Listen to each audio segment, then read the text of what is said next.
He found the group chat by accident, screenshots of his love letters, laughing emojis, a running tally of how much money she'd won off his heartbreak. What he did next made headlines in 2 countries and destroyed everything she thought her family name could protect. Welcome to Dark Soul Tales, besties. Please like, share, and subscribe. Marcus Jennings was underneath her Bugatti when his life ended. Not literally, but close enough. The $3 million car had developed what she called a funny noise, which to Marcus sounded like a failed alternator bearing, easy fix, 2 hours maximum. He'd quoted her $1,500 for parts and labor at his shop in Bronzeville, Chicago's South Side. She'd laughed. That laugh. The one that made his chest tight, made him forget she was a client, made him forget the 800 thread count sheets she probably slept on while he was counting pennies for his mother's dialysis. Come to my place instead, Kang Yuna had said, tilting her head in that way that felt like the sun deciding to shine on you specifically. I'll pay double. So here he was, flat on his back on imported Italian tile in her Gold Coast penthouse garage, tools spread around him like he belonged, even though they both knew he didn't. Her phone buzzed on the workbench above him. Once. Twice. 15 times in rapid succession. Marcus? Her voice drifted down from somewhere in the penthouse. My phone should be near you. Can you check if it's important? He slid out from under the Bugatti, wiping grease from his hands. The phone screen lit up with notifications. Group chat. He shouldn't look, he knew that. But his name caught his eye. The Bet, Week 8, update. His stomach dropped. Yuna. Just showed him the Cartier I bought myself. He looked like a puppy who got kicked. I'm a terrible person, lol. Mina. How much longer you gonna string him along? Yuna. EK, it's actually getting harder. He wrote me another letter, like actual pen and paper. Who does that? Sujin. OMG posted. Yuna. Image, handwritten letter. Marcus's handwriting, his words. You make me believe in things I thought rich people had surgically removed, like actual feeling, like seeing someone for who they are instead of what they cost. Mina. Stop, I'm crying. Hey 1. Current tally, Yuna $4,200, Sujin $3,800, me $2,100. He lasted 2 months longer than we predicted. Yuna, you're cleaning up. Yuna. What can I say, I'm committed to the craft. Sujin. When you breaking his heart, my money's on this weekend. Yuna. Soon. He's getting too comfortable. Last week he actually suggested I meet his mom, like I'm gonna sit in some dialysis center in Bronzeville making small talk with his family. Mina. You're going to hell. Yuna. First class, baby. First class. Marcus read it 3 times. His hands didn't shake. That surprised him. He'd expected shaking, expected something more than this cold, crystalline clarity that settled over him like ice water. Marcus. Yuna appeared in the garage doorway, backlit, perfect, wearing silk pajamas that cost more than his rent. Did you find it? He looked at her. Really looked.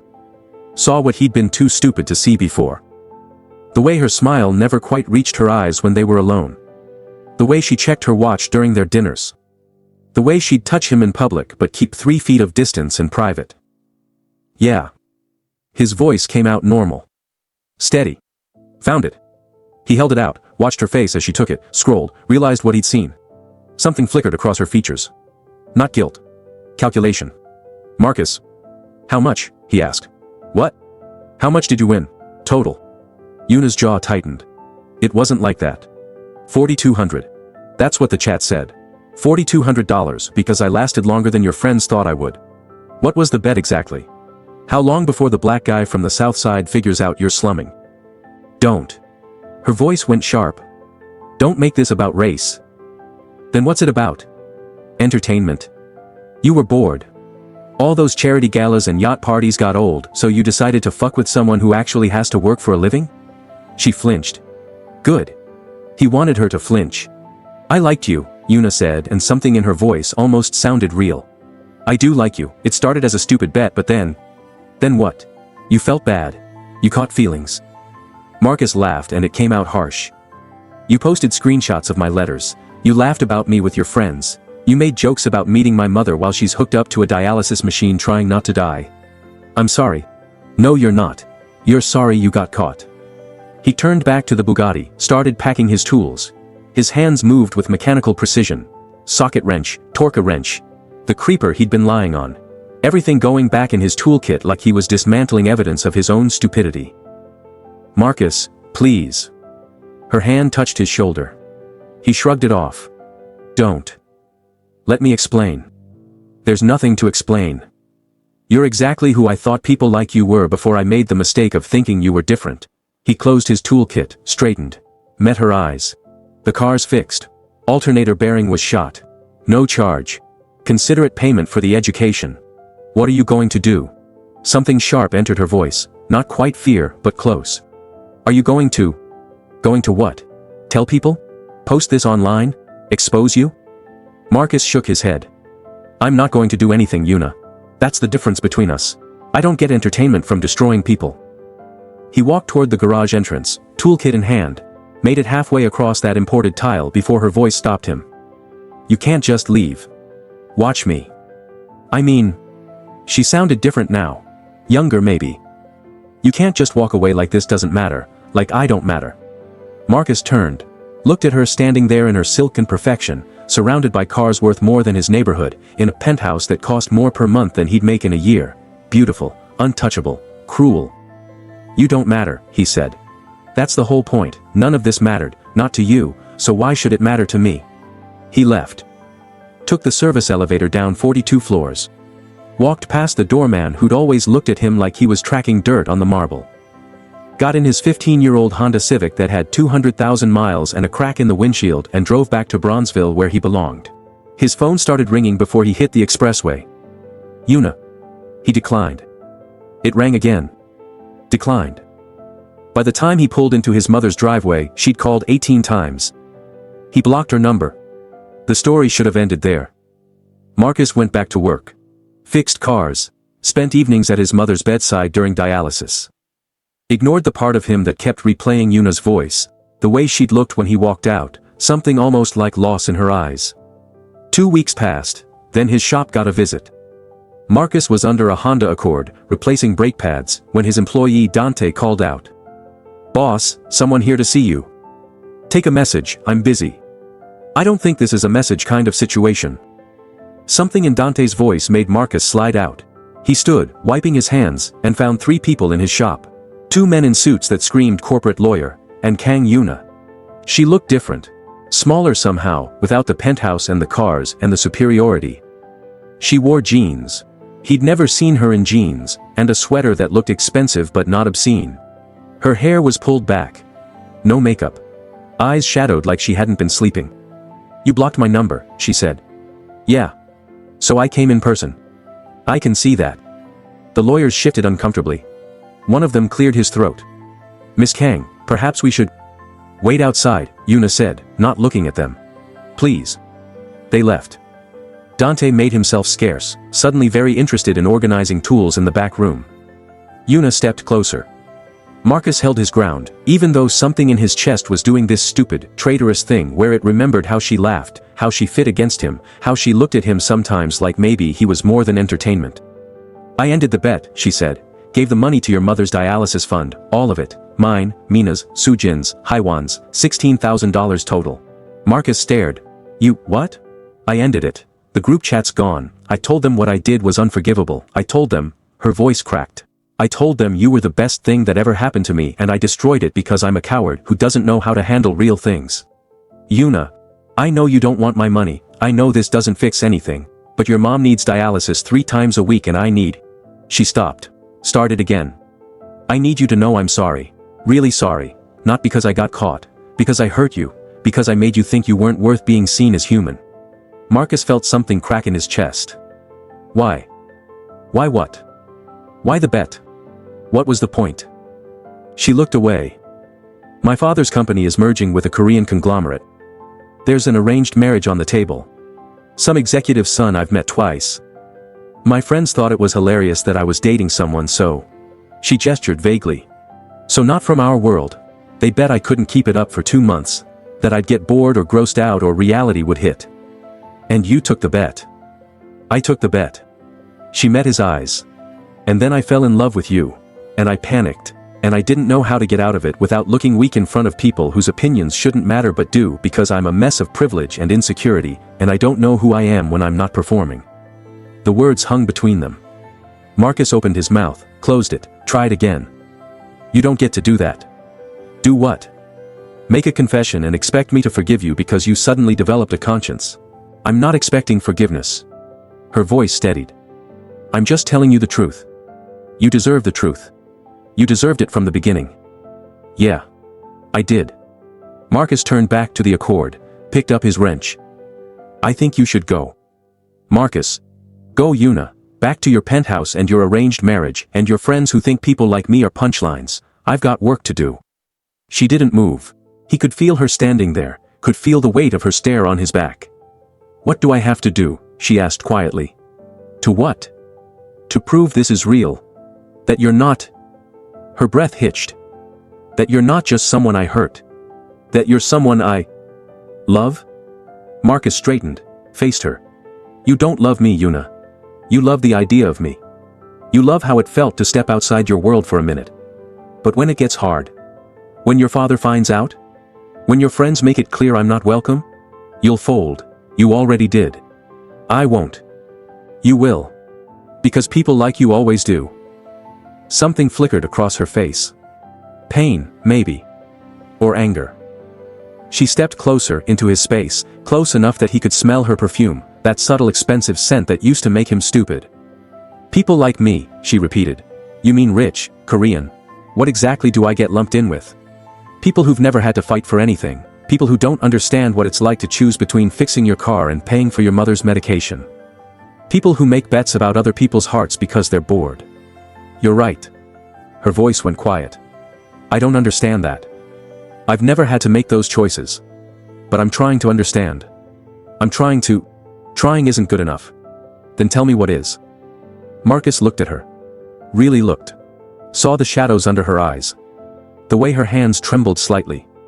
The careful way she was holding herself together, like one wrong word would shatter her. And some stupid part of him wanted to believe her. Wanted to think maybe she actually gave a damn. But wanting wasn't enough. Wanting had gotten him screenshots of his letters in a group chat. Wanting had made him a punchline. There's nothing you can do, he said finally. Some things you can't fix with money or apologies or showing up. You hurt me. You made me think I was crazy for believing someone like you could actually see someone like me. So the best thing you can do. Go live your life. Marry your executive's son. Forget this ever happened. I can't forget you. Try harder. He turned away, heard her breath catch, heard her footsteps on the concrete floor of his shop, heard the door open, close, heard silence. Dante emerged from the back room. Boss, you good? Marcus stared at the Accord, at his tools, at his hands stained with grease that never quite washed clean. Yeah, I'm good. Let's get back to work. But he wasn't good, not even close. And when he checked his mother's dialysis account that evening and found $16,000 deposited with a note that just said, I'm sorry wasn't enough, but it's a start, he sat in his car in the hospital parking lot and let himself feel every ounce of the anger and hurt and something else he didn't want to name. His phone buzzed. Unknown number. Unknown.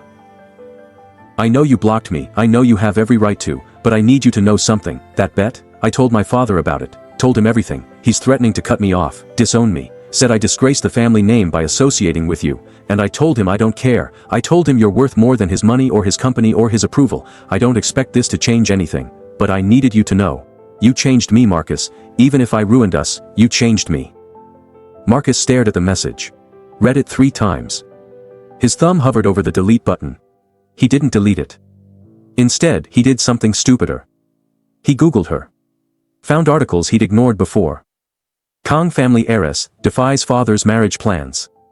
Hotel empire heiress in public dispute with father over future.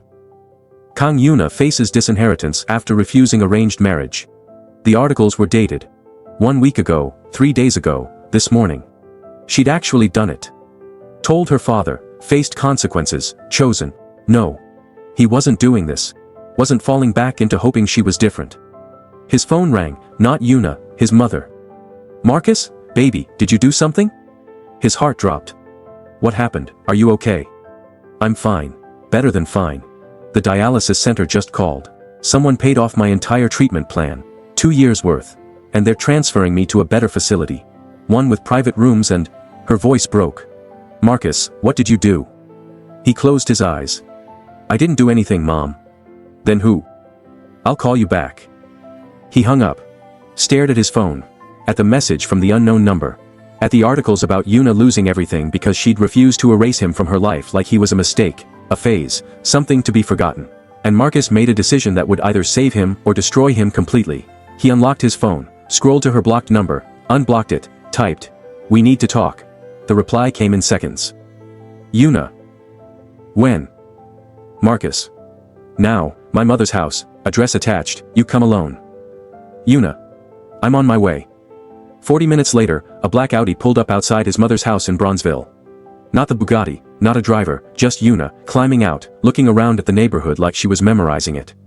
She walked up the cracked driveway, knocked on the door, Marcus opened it, they stared at each other. You paid for my mother's dialysis. Yes. 2 years worth. Yes. Why? Yuna's hands twisted together. Because she shouldn't suffer because I'm an asshole. Because you told me she matters to you, and if she matters to you, she matters to me. Because... She stopped. Because I love you, and I don't know how else to show you except by trying to fix the things I can fix, even if I can't fix us. You got disowned. Not yet, but probably soon. My father's giving me one more chance to come to my senses. His words. She smiled, but it looked painful. Apparently, dating you is a temporary insanity that can be cured if I just try hard enough. And you told him. I told him you're not insane. You're not temporary. You're the first real thing I've ever had, and if he can't see that, then he doesn't know me at all. She took a breath. I know that doesn't erase the bet. I know I don't deserve your forgiveness. But I'm not giving up on you. On us. Even if you've given up on me. Marcus leaned against the doorframe. Studied her. You really think this can work? You and me? With everything between us? I don't know. She met his eyes. But I'd like to try. If you'll let me. My world isn't your world, Yuna. I know. I can't afford the things you're used to. Can't take you to the places you go. Can't fit into your life. I don't want you to fit into my life. Her voice strengthened. I want to build a new life. One that's ours. Not my father's. Not some arranged marriage. Not some performance for people who don't matter. Just ours. That's a nice speech. It's the truth. And when it gets hard. When your friends make comments. When your father follows through and cuts you off. When reality hits that loving me costs you everything. Then it costs me everything. She moved closer, close enough to touch, but she didn't reach for him. Marcus, I've spent my whole life being what other people expected. Perfect daughter. Perfect heiress. Perfect decoration for my father's empire.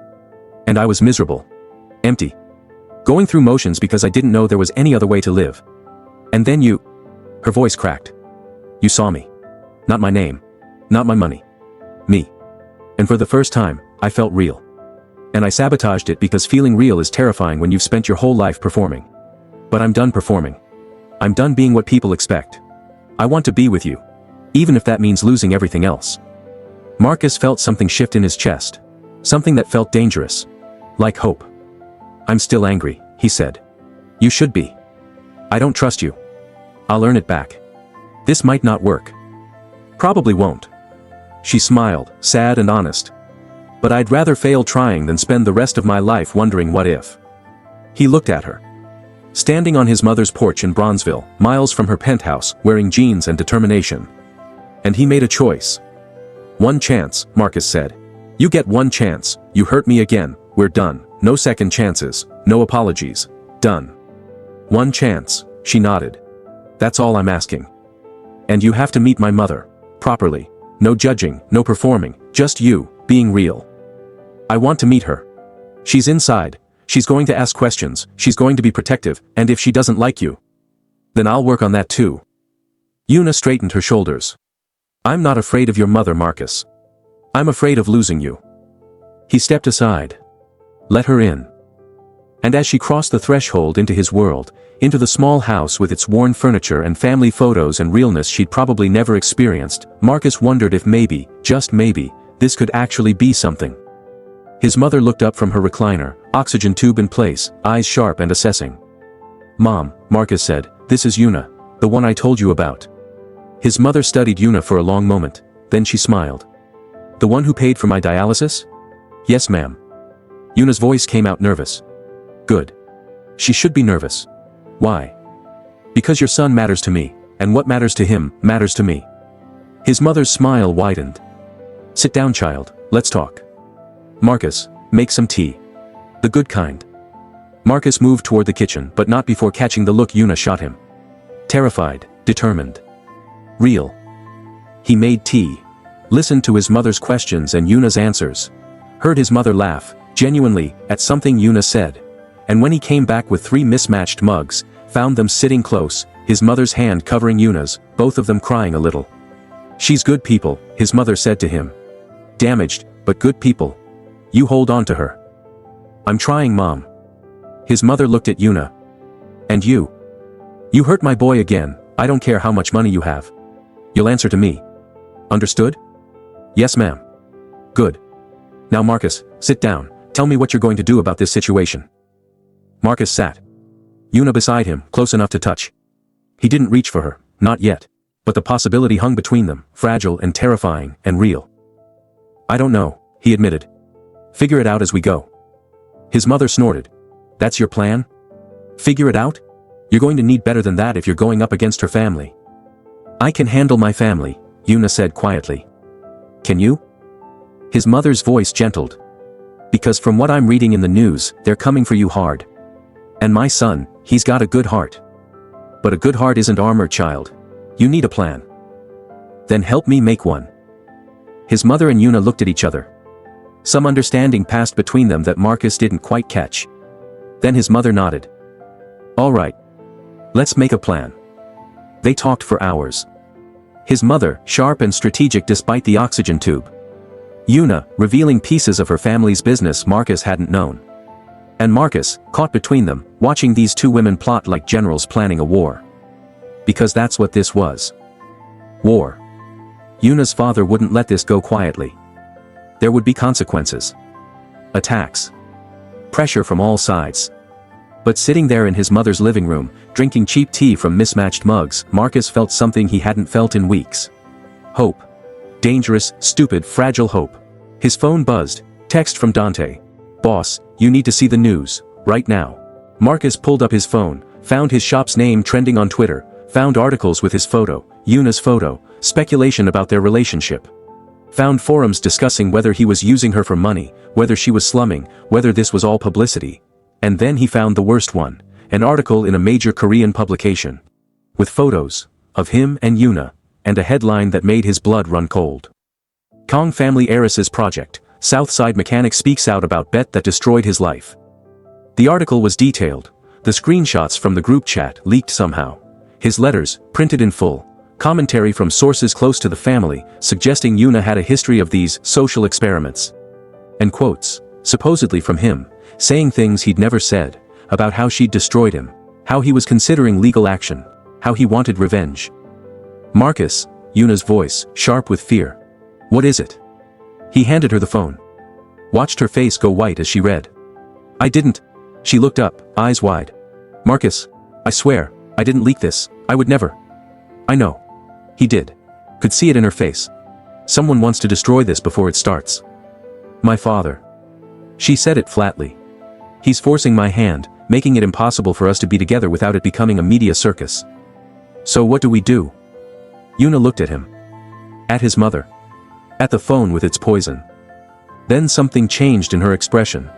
Something hard and determined and a little bit dangerous. We fight back, she said. And we do it publicly. On our terms. His mother leaned forward. I'm listening. My father thinks I'll back down if he makes this ugly enough. He thinks embarrassment will drive us apart. Yuna's voice steadied. So we take away his power. We control the narrative. We tell the truth ourselves before he can twist it more. You want to what? Marcus stared. Go public. Tell everyone about the bet. Yes, all of it. My mistakes, my apology, why I'm choosing you over everything else. We make it our story, not his. That's insane. It's the only way. She turned to him. If we hide, if we let him control this, he wins. But if we own it, if we show people the truth, then maybe they eat us alive anyway, Marcus finished. Probably. But at least we'll go down fighting. Together. His mother made a sound, half laugh, half approval. I like her. She's got spine. Mom. She's right, baby, hiding never works. You face it head on, or you let it control you forever. His mother looked at Yuna. You sure you're ready for this? once you do it, there's no taking it back. I've never been more sure of anything. Marcus looked between them. Two women, one who'd raised him, one who'd nearly destroyed him. Both looking at him like he was the one who needed to decide their fate. He thought about the article.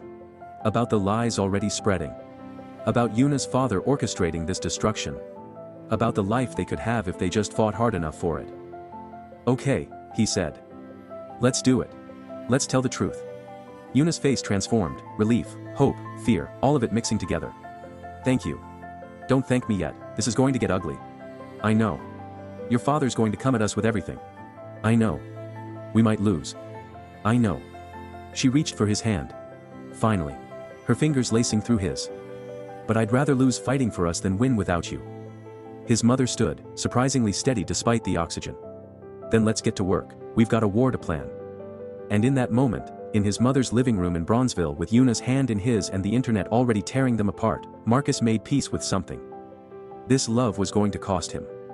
Was going to cost both of them. But some things were worth the price. Some things were worth burning down the world. They held the press conference in the most unlikely place possible. Not a hotel ballroom. Not some sterile corporate space.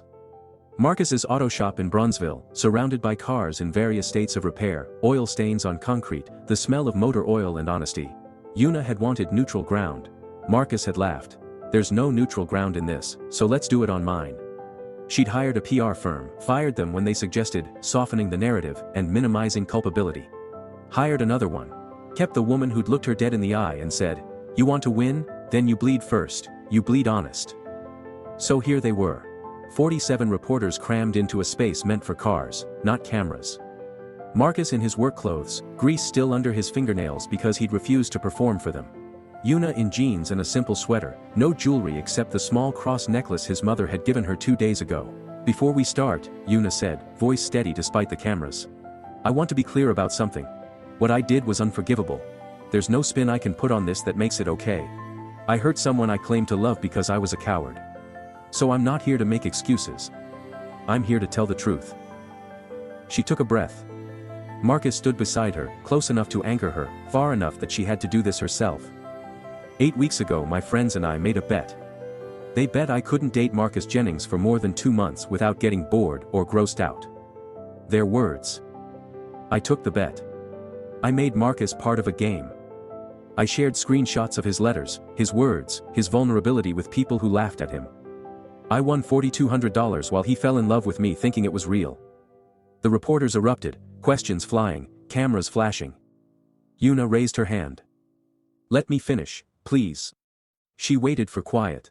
Marcus found out by accident. He saw the group chat. He walked away, and I realized I'd destroyed the only real thing I'd ever had. So I told my father everything. I told him I was in love with Marcus. That I'd made terrible choices but I wasn't walking away from him. My father threatened to disown me. To destroy Marcus's business. To make our lives impossible. And I told him to do his worst. "Why?" someone shouted from the crowd. "Why risk everything for a man you lied to?" Yuna looked at Marcus. He nodded, barely, giving her permission to use his story. "Because he taught me what love actually looks like. Not the arranged marriages my family traffics in. Not the transactional relationships I grew up watching. Real love. The kind that sees you when you're ugly. That holds you accountable. That doesn't let you hide behind money or privilege or excuses." Her voice cracked. "I don't deserve his forgiveness. I don't deserve a second chance. But I'm going to spend the rest of my life trying to earn both." "Mr. Jennings," a reporter called out. "You're awfully quiet. How do we know this isn't just another manipulation? How do we know you're not using her family's money?" Marcus stepped forward. When he spoke, his voice carried that grounded certainty that had first made Yuna fall. "You don't. You get to think whatever you want about me. That I'm stupid for giving her another chance. That I'm using her.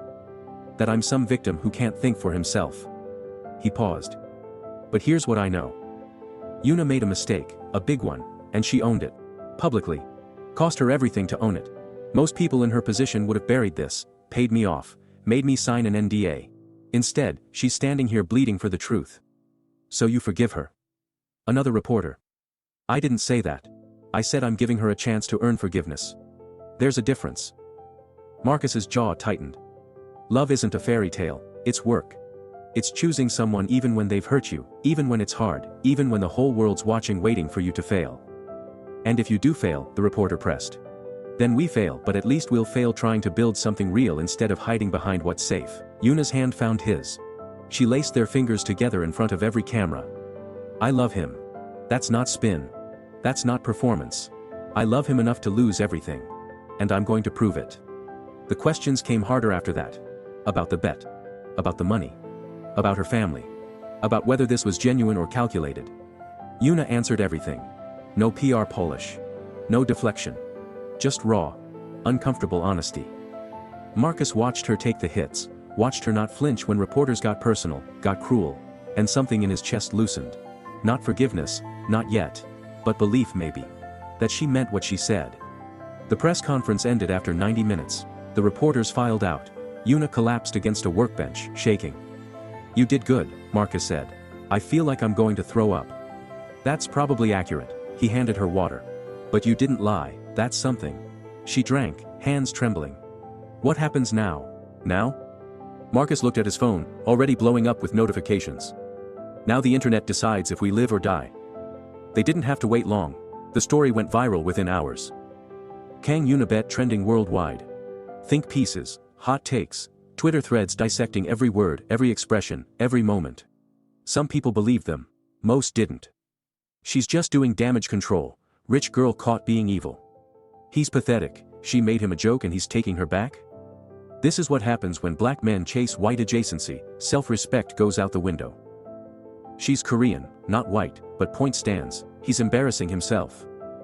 Actually watching the press conference, she seems genuine. Like broken, but genuine. Don't care. What she did was sociopathic. He needs therapy, not a relationship. Marcus read them all. Every comment, every take. Let the words cut deep because he needed to know what they were walking into. Yuna sat beside him in the shop after closing, scrolling through her own phone. They're right, she said quietly. About what? Most of it. I am doing damage control. You are risking your self-respect. This is embarrassing for both of us. She looked up. Maybe we should... No. Marcus took her phone, set it aside. We're not doing this. We're not letting strangers who've never met us decide what we are. But they're not wrong. They're not right either. They don't know what we've talked about. What you've done to prove this is real. What I've seen change in you. He cupped her face. This is between us, not them. Your reputation. My reputation is, I'm a good mechanic who treats people right. That hasn't changed. So some people think I'm stupid for giving you a chance. Let them think it. I don't live my life by consensus. Yuna's eyes filled. I don't deserve you. Probably not, but you're trying. That's more than most people do. They sat in silence, surrounded by cars and tools and the weight of judgment. Then Yuna's phone rang. She looked at the screen, face going pale. My father. Answer it. She did. Put it on speaker because they'd agreed, no more secrets. Yuna. Kang Jae-sung's voice came through cold, controlled. I watched your little performance, very moving, very naive. Father. Let me be clear. You have 48 hours to end this spectacle. Return home, apologize to the Choi family for embarrassing them with your behavior, proceed with the arranged marriage as planned. No. No. His laugh was sharp. You think your press conference changed anything? You think bleeding in public makes you noble? All you've done is confirm you're unfit to represent this family. Then I won't represent it. Disown me. Cut me off. Do whatever you need to do. I'm not leaving Marcus. Fine. The word dropped like a guillotine. As of this moment, you have no access to family funds. No trust fund. No credit cards. No apartment. No car. Nothing.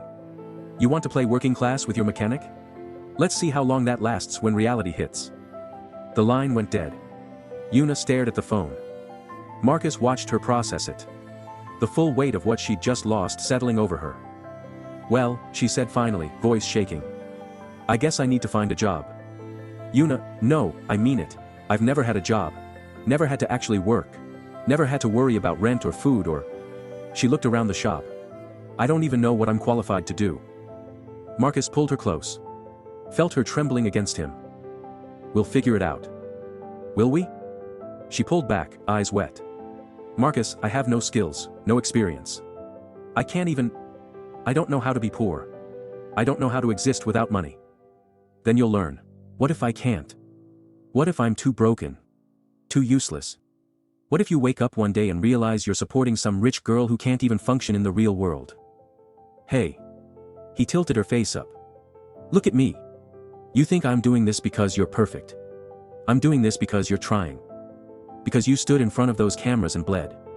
Because you chose me over everything else. That takes strength, Yuna. More than you know. I'm scared. Good. Fear means you're taking this seriously. Fear means it matters. He kissed her forehead. We'll figure it out. Together. His phone rang. His mother. Mom, everything okay? Baby, turn on channel 7, right now. Marcus found the remote, clicked on the small TV in his shop office. Found the news. And froze. His shop. On screen. Surrounded by protesters. What the camera panned. Signs. Stop fetishizing black men. Kang Yuna is racist. Marcus Jennings deserves better. No more Asian racism against black people. The reporter's voice. Protests have erupted outside Jennings Auto Repair following today's explosive press conference. Community activists say Kang Yuna's behavior represents a pattern of Asian women fetishizing and using black men, and they're demanding accountability. Oh God, Yuna whispered. Marcus watched the screen, watched his shop, his sanctuary, become a battleground. Watched people he'd never met hold signs about him, speak for him, turn his pain into a political statement. I need to. He moved toward the door. Yuna grabbed his arm. Marcus, wait, this could be dangerous. That's my shop, my business, I'm not hiding. Then I'm coming with you. They stepped outside together.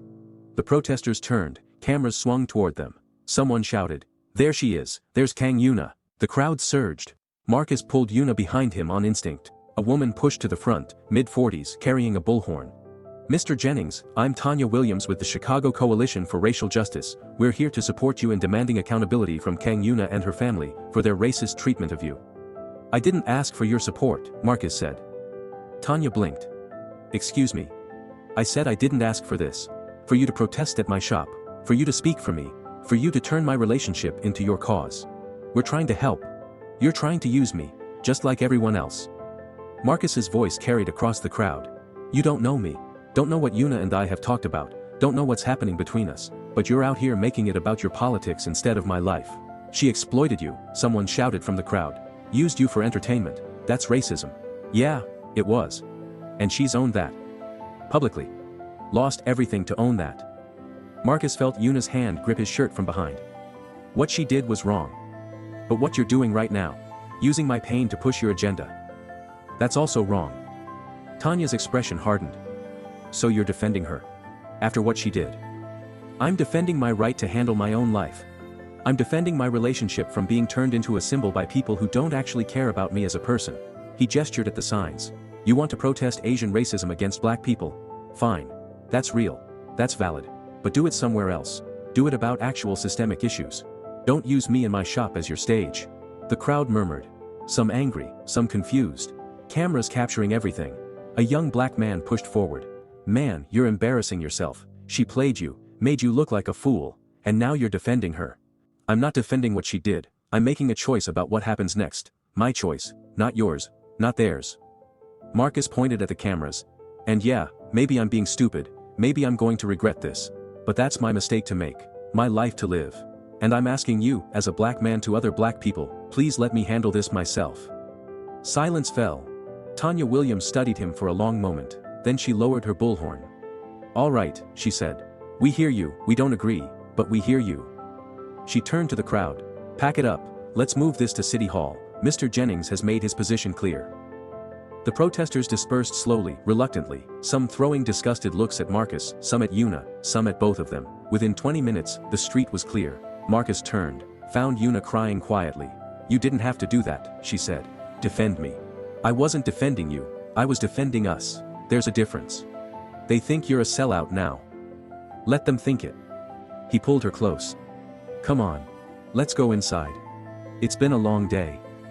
Inside the shop, Yuna collapsed on the old couch in the office. Marcus sat beside her, both of them wrung out. This is going to keep happening, Yuna said. People taking sides, making us symbols, turning this into something it's not. Yeah. How do we survive it? We don't let them define us. We stay focused on what's real. You and me. The work we're doing. The trust we're rebuilding. He took her hand. Everything else is noise. What if the noise gets too loud? Then we get louder. She leaned against him. He felt her exhaustion, her fear, her determination. Felt his own matching it, beat for beat. I need to find somewhere to stay, Yuna said quietly. My apartment locks changed while we were at the press conference. Marcus knew what he was about to say was possibly the stupidest thing he'd ever do. Stay with me. Marcus, just temporarily. Until you figure things out. I've got a spare room. Your place is tiny. So. It's got a roof. A bed. It's yours if you need it. Yuna lifted her head, looked at him. Are you sure? Having me there, it's going to make things more complicated. Everything about this is complicated, might as well be complicated together. She kissed him. Soft, careful, like she was afraid he'd disappear. He kissed her back, just as careful, feeling the fragility of what they were building. When they broke apart, Yuna whispered, I'm going to mess this up. I'm going to say the wrong thing or do something insensitive or not understand how the real world works. I'm going to frustrate you. Probably. And I'm going to resent you sometimes. When things get hard. When money's tight. When I remember what you did. We're both going to mess this up. He cupped her face. But we're going to try anyway. That's the deal. That's the deal, she echoed. They left the shop together as the sun set over Chicago, painting the sky in shades of orange and red. Marcus drove them to his apartment in Bronzeville, small and cramped and nothing like what Yuna was used to. He watched her take it in. The single bedroom, the cramped kitchen, the ancient radiator that clanked like it had opinions. It's perfect, she said, and he could tell she was lying and trying to mean it simultaneously. Liar. Okay, it's not perfect, but it's yours, and you're letting me stay. So that makes it pretty damn good. She settled in that night, unpacking the single bag of belongings she'd managed to grab before her father locked her out. Designer clothes that looked ridiculous in his cramped closet, shoes that cost more than his rent sitting next to his worn work boots. This is surreal, Yuna said, staring at the contrast. Yeah, but you'll get used to it. Will I? You better, because this is the life we've got now. She turned to him. I miss my apartment. My things. My life. She paused. But I don't miss the person I was in that life. Does that make sense? Yeah. It does. They ordered pizza. Cheap stuff from the place down the street. Yuna had never had cheap pizza. She tried to hide her reaction, but Marcus caught it. It's terrible, isn't it? It's not. She stopped. Laughed. Okay, yes, it's really bad. Welcome to the real world. Is all the food this bad? Most of it. But you'll learn to appreciate it. Or you'll learn to cook. One of the two. I can't cook. Then we'll learn together. They ate terrible pizza on his worn couch, watching the news cover their story from every angle. The bet, the press conference, the protest. Think pieces about interracial relationships, class dynamics, forgiveness, and accountability. We're a phenomenon, Yuna said flatly. Apparently. I hate it. Same. His phone rang. Dante. Boss, I hate to bring this up, but we've got a problem. Marcus's stomach sank. What kind of problem? 3 of our regular clients called. Said they're taking their business elsewhere. Don't want to be associated with all the drama. And Mrs. Chen from the supply company called. Said her manager told her to stop extending us credit until things settle down. Someone's putting pressure on people. Let me guess, someone with connections to the Kang family. That'd be my bet. Marcus closed his eyes. Thanks for telling me, I'll handle it. He hung up. Yuna was watching him. What happened? He told her. Watched her face harden. He's going after your business. Yeah. I'm going to. Going to what? Call him, beg him to stop. That's what he wants. He wants you to break. To come crawling back. So what do? We fight. We find new clients, new suppliers. We adapt. Marcus stood, paced. He's trying to destroy me to get to you. He's counting on me giving up, telling you to go home, ending this before it really starts. What if he succeeds? What if you lose everything because of me? Marcus stopped. Looked at her. Then I lose everything. But I lose it fighting for something real. That's better than winning with something fake. Yuna stood, moved to him. I'm going to fix this. You can't. I can, and I will. Just give me time. She disappeared into the spare room that night, and Marcus heard her on the phone for hours. Didn't know who she was calling. Didn't ask. When she emerged at 3 in the morning, she looked exhausted but determined. I called in some favors, she said. Friends who owe me. People my father can't touch. They're going to spread the word. Support your business. Make it clear that anyone who boycotts you will answer to them. Yuna. I know what you're going to say. That you don't need my help, that you can handle this yourself. But Marcus, this is my fault. My father's war. So let me fight it. He pulled her close. Thank you. Don't thank me yet, we don't know if it'll work. But it did work.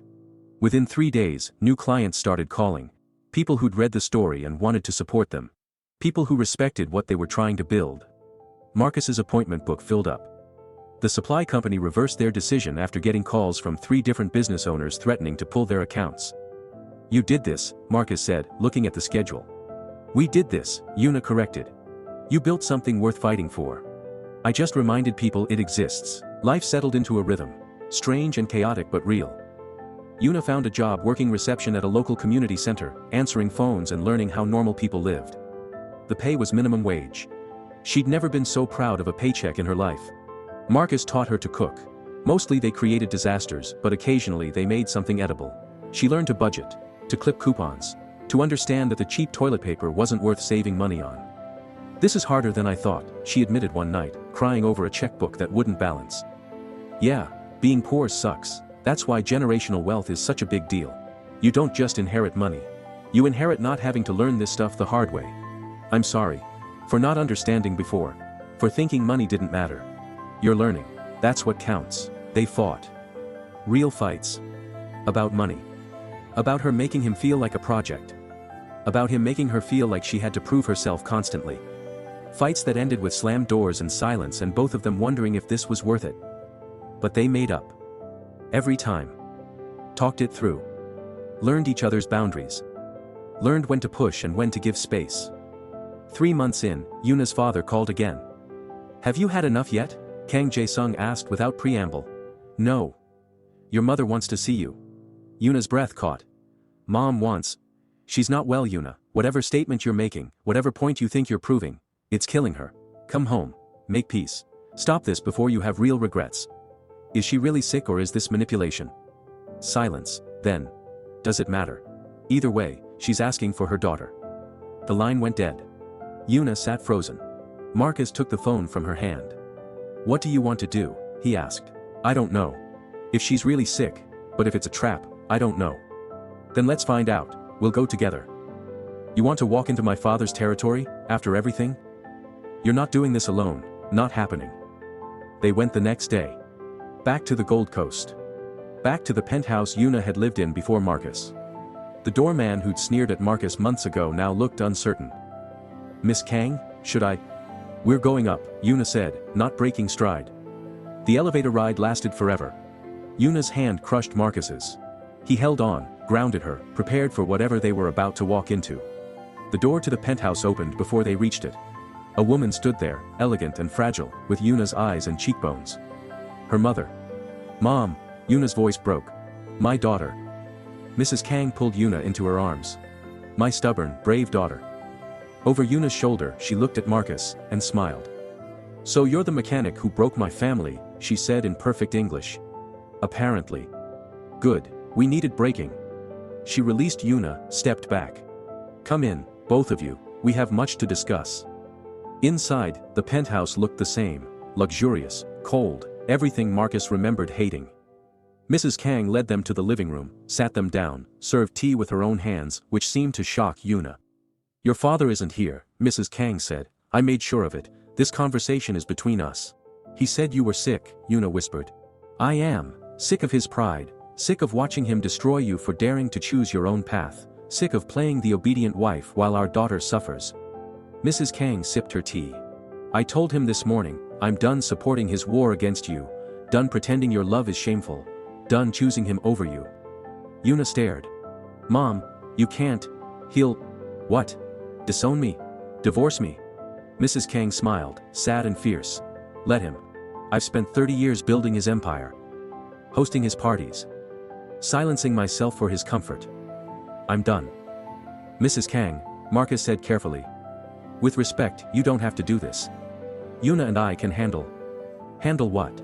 My husband using his business connections to destroy your shop, his friends spreading rumors about you, his money buying articles that paint you as a gold digger? She shook her head. No, this ends now. She pulled out her phone. Made a call. Spoke in rapid Korean. Then another call. And another. When she finished, she looked at them. I've just liquidated several personal assets your father didn't know I controlled. Money from my own family, investments I made separately. It's now in an account under your names, both of you. Mom, no. Yuna, listen to me. Your father thinks money is power, so I'm giving you power. Enough to protect Marcus's business, to protect yourselves, to build the life you want without fear of his interference. How much? Marcus asked, though he wasn't sure he wanted to know. $5 million. The room spun. Marcus couldn't breathe. Yuna looked like she might pass out. Mom, that's your security. My security is knowing my daughter is safe and happy. That she chose love over comfort. That she's building something real. Mrs. Kang gripped Yuna's hands. Take it. Use it. Prove to your father that love doesn't make you weak. It makes you strong enough to change the world. Mrs. Kang, Marcus found his voice. I can't accept this. You're not accepting it. You're earning it. By loving my daughter when it cost you everything. By standing beside her when the world said you were a fool. By seeing her when everyone else saw a name and a bank account. She turned to him. I've watched her these past months, seen her work a minimum wage job, learn to budget, cry over cheap pizza and checkbooks. And she's happier than I've ever seen her. That's because of you. It's because she chose this, Marcus corrected. I didn't save her. She saved herself. Exactly. And you understood that. You gave her space to become who she needed to be. Mrs. Kang stood. The money is yours. What you do with it is your choice. But know this. My husband will come for you again. He's already planning his next move. So be ready. She walked them to the door. Hugged Yuna fiercely. Make me proud, daughter, live the life I couldn't. In the elevator going down, Yuna was silent. Marcus gave her space, watched her process. When they reached the lobby, she finally spoke. $5 million. Yeah. That changes everything. Does it? She looked at him. What do you mean? I mean we were building something real with nothing. Does having money make it more real or less? Yuna considered. More real. Because now we have the space to build without fear. Without my father's pressure. Without wondering if we can survive. She gripped his hand. We can do something good with this, Marcus. Help people. Build something that matters. What are you thinking? I'm thinking your shop isn't just a shop, it's a place people trust, a place that serves the community. What if we expanded, hired people who need jobs, offered sliding scale repairs for people who can't afford them, used our story, our resources, to actually change things? Marcus felt something light up in his chest.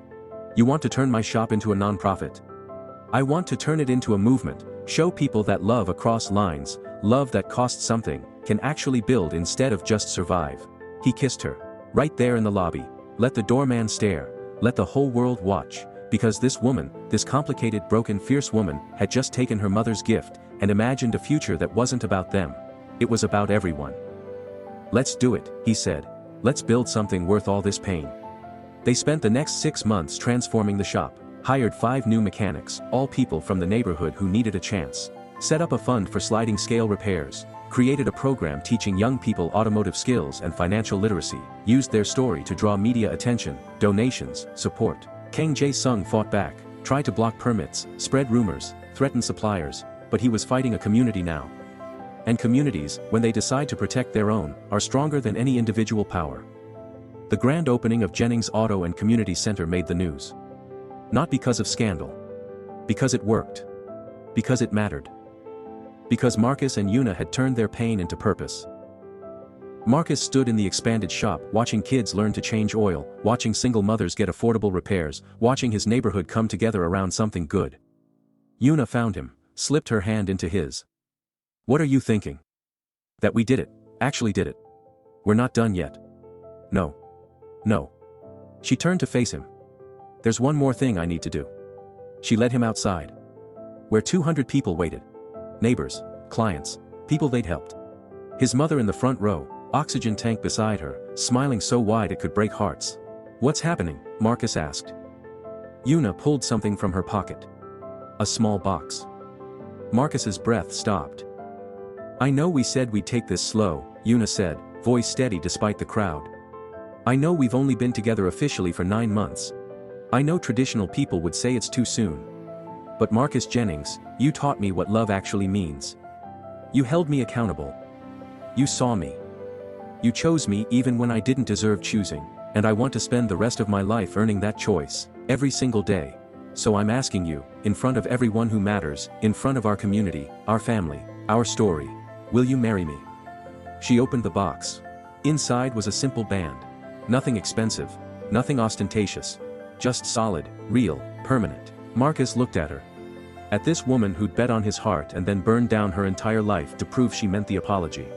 Who'd learned to balance checkbooks and cook terrible food and work minimum wage.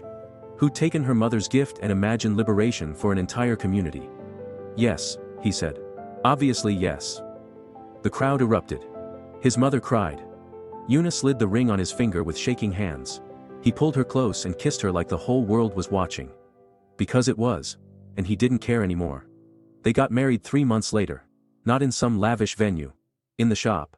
Surrounded by cars and community and everything they'd built together. His mother walked Yuna down the aisle because Mrs. Kang was there, but Yuna wanted both mothers present for this. Kang Jae-sung didn't come. But he sent a gift. A brief note. You won. Don't make me regret not destroying you when I had the chance. Marcus read it. Laughed. Threw it away. What did it say? Yuna asked. That we won. Did we? Look around. She did. Saw their community. Saw kids learning trades. Saw people getting second chances. Saw her mother laughing with his mother. Saw everything they'd built from the ashes of a bet, a betrayal, and 2 people choosing each other despite every reason not to. Yeah, Yuna said. We did. The ceremony was short. The vows were honest. When the officiant said, "You may kiss your spouse," Marcus pulled Yuna close and whispered, "I love you, even though you almost destroyed me, even though this was the hardest thing I've ever done, I love you." "I love you too," Yuna whispered back, "and I'm going to spend the rest of my life proving you weren't stupid for believing in me." "You already have." They kissed. The crowd cheered. And somewhere in heaven or the universe or whatever came next, the story of the bet, the heartbreak, the headlines, became something simpler. Love. Real, complicated, hard-won love. The kind that costs everything, the kind that's worth it. 6 months after the wedding, Yuna called Marcus at the shop. "Turn on the news." He did. Found footage of Kang Jae-sung's company, federal agents, arrests, a reporter explaining charges of fraud, money laundering, corruption spanning decades. "Your father," Marcus started, "was exposed by someone who knew where all the bodies were buried," Yuna finished. "My mother. She gave investigators everything, names, numbers, evidence. She said she was tired of being married to a criminal." Jesus. "Yeah, pause. She's moving to Chicago, says she wants to be near us, help with the center, start over. How do you feel about that?" "Terrified. Grateful. Like maybe we're not done breaking and rebuilding our family yet." Marcus smiled. "Sounds about right. Bring her home. Home. Not the penthouse, not the mansion. The small house in Bronzeville they bought together, where terrible pizza and balanced checkbooks and real love lived." A year later, Yuna found out she was pregnant. "I don't know how to be a mother," she admitted, staring at the test. "You didn't know how to be poor either. Look how that turned out. We almost didn't survive that. But we did. And we'll survive this too." Their daughter was born on a Tuesday, 8 pounds. Perfect. They named her Grace, because that's what their story had been. Undeserved, unearned grace, extended anyway. Marcus held her in the hospital room, this tiny human who was half him, half Yuna, all possibility. Yuna watched them from the bed, exhausted and radiant. "You know what I realized," she said. "What?" "If I hadn't made that bet, we never would have met, never would have built any of this. And I hate that. Hate that something so cruel led to something so good. That's life though, messy, complicated. Sometimes the worst things lead to the best things if you're willing to do the work. Do you regret it? Any of it?" Marcus looked at his daughter. At his wife. At the life they'd built from betrayal and consequences and choosing each other every day despite the cost. "No," he said. "Not even a little." Outside, Chicago hummed with life. The shop was thriving, the center was expanding. His mother's dialysis was covered. Mrs. Kang was teaching financial literacy classes to women escaping abuse. Their community was growing. And somewhere in that web of second chances and hard-won love, the story came full circle. He'd found the group chat by accident, laughing emojis, a running tally of money won off his heartbreak. What he did next didn't make headlines, didn't destroy anyone. He chose love anyway. And that, besties, made all the difference. If this story wrecked you, hit that like button. Drop a comment telling me which moment got you. Subscribe because we post stories like this every single day. Stories about love that cost something. About people who mess up and choose to be better. About second chances that aren't easy but are worth fighting for. Share this with someone who needs to know that even the messiest beginnings can lead to beautiful endings. And remember, love isn't about perfection. It's about choosing someone even when it's hard. Even when they've hurt you. Even when the whole world is watching, waiting for you to fail.